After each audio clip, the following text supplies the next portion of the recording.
I've trolled them from .3 to 2.5 miles an hour for crappie. And a lot of times when you make those turns, that outside board, it'll go off, fish will bite it, or they'll bite the inside. It'll just depend. I never really troll in a straight line. I'm always zigging and zagging, unless I know they're right in a certain depth, and I'm gonna run that contour or a ledge. But when you do make a turn to turn around and go back the other way, you have to make a wider turn. So yeah, it's a little bit more work, but a lot of times in those turns, it'll light them up. Can teach you a little something. Oh yeah. I know you mentioned that too on that outside turn, but it's kind of like, you know, pulling crankbaits or long liner without boards on. Is a lot of times the turn will tell me, hey, I need to speed up or I need to slow down.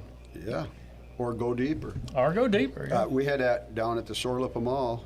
Michael Sanders, Les's nephew, was fishing with me. He never pulled planer boards, and we had found some fish out deep, 22 feet on the bottom, and they were just on the bottom. So we went out there, him and I, and of course that lake this spring was full of 11 and 7/8 crappie. I mean, we put out the fin spins. We didn't even get all the boards out, and we never didn't have a fish on for 5 minutes, literally, but they weren't keepers.